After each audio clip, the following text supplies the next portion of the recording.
Alors, pour les respires, on va prendre une position de base du Qigong, c'est-à-dire les pieds légèrement écartés, largeur des hanches, largeur des épaules. On déverrouille toutes les articulations, on fléchit légèrement, on déverrouille les genoux, on efface le creux lombaire. Pour effacer le creux lombaire, on bascule légèrement le bassin.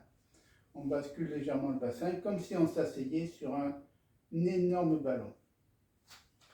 Et là, dans cette position de base du Qigong, on va respirer naturellement, doucement. C'est le premier élément. Une respiration calme qui va vous donner un calme intérieur qui va apaiser. Vous écoutez votre respiration, juste écouter le son de la respiration, sentir l'air qui rentre et qui sort. Puis, à la prochaine inspiration, on va inspirer plus fort. Jusqu'au moment où il faudrait forcer pour prendre plus d'air. Puis on va expirer plus loin, plus loin, plus loin aussi, jusqu'au moment où il faudrait forcer pour prendre plus d'air.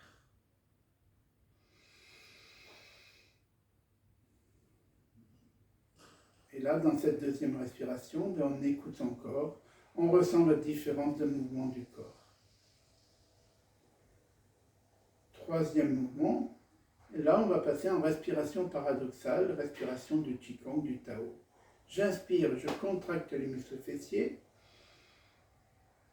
périnée qui remonte, le ventre qui rentre, qui se comprime, et j'expire très lentement, tout doucement, très lentement, très lentement, très lentement. J'inspire à nouveau, je contracte les muscles fessiers, périnée qui remonte, le ventre qui se comprime.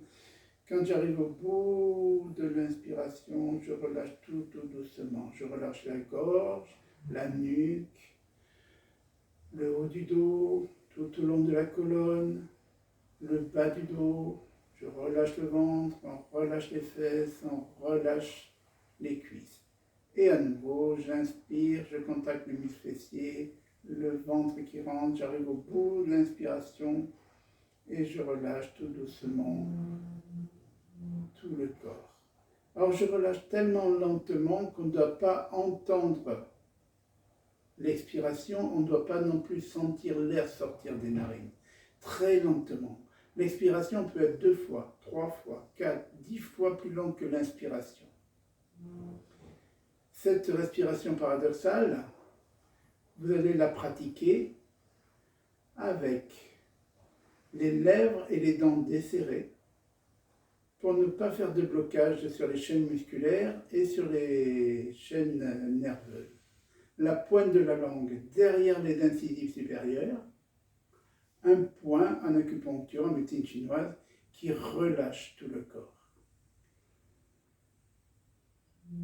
Toutes les 3, 4, 5 inspirations, on contracte beaucoup plus fort le muscle fessier, périnée qui remonte plus, le ventre qui se comprime davantage, qui va permettre de chasser le sang usé de tous nos organes,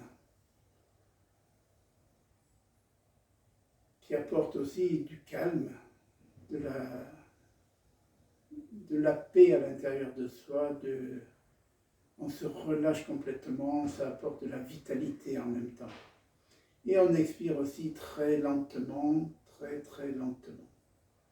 Et là, il peut se passer des bâillements. Il peut y avoir hypersalivation. S'il y a hypersalivation, on avale sa salive dans l'expiration. Ça permet une meilleure diffusion de toutes les énergies qu'on travaille. Et au bout d'un moment, les yeux qui vont s'humidifier, ils vont devenir beaucoup plus humides, on va le sentir. Donc on pratique cette respiration paradoxale. Et au bout d'un moment, à la prochaine inspiration, on va à cette respiration paradoxale additionner une gestuelle. La première gestuelle, les mains, paume de main vers le ciel. J'inspire en respiration paradoxale, les mains montent en dessus de la tête. J'expire, paume de main vers la terre. Très lentement, on met en adéquation l'expiration et le mouvement des bras. Dans ce mouvement, on observe ce qui se passe dans nos mains, dans notre corps, la différence de respiration. Et là, encore une fois, vous le pratiquez 1 minute et demie, 2 minutes, à votre guise. Puis, on va changer le mouvement respiratoire. On va inspirer, paume de main vers la terre. Quand les mains arrivent à hauteur des épaules, les mains basculent, paume de main vers le ciel et on finit l'inspiration. Quand j'arrive au bout de l'inspiration, les mains redescendent, paume de main vers la terre. Et quand les mains arrivent à hauteur de la poitrine, elles rebasculent, paume de main vers le ciel et je finis l'expiration. Et là, dans cette deuxième respiration, on va observer ce qui se passe dans nos poumons, à l'inspiration, à l'ouverture des mains, à l'expiration, à la fermeture des mains. Quand à l'inspiration, les mains passent de la terre au ciel, on doit sentir sa cage thoracique qui s'ouvre pour accueillir plus d'air. Et là, on est en respiration optimale. On apporte plus d'oxygène à chacune de nos cellules, à tout notre corps, un bien-être plein d'énergie. Et à l'expiration, quand les mains arrivent à hauteur de la poitrine et qu'elles basculent de la terre vers le ciel, ça va permettre de comprimer davantage pour chasser le plus d'air possible.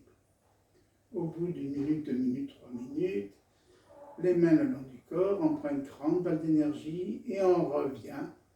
On met les mains vers le tantième inférieur. Le tantième inférieur est un point d'entrée d'énergie. Il se situe à 3 doigts en dessous du nombril. Alors pour les femmes, c'est main droite vers ce point, la main gauche, paume de main qui se fait face, avec les doigts vers la terre. Pour les hommes, c'est le contraire. Et là, on ressent ce qui se passe dans nos mains, dans les paumes de main, dans l'espace entre les mains et le point d'entrée, ce point du tantième inférieur. Et on ressent, on peut un peu bouger pour sentir encore plus cette chaleur, cette circulation. On laisse les mains le long du corps et on déverrouille.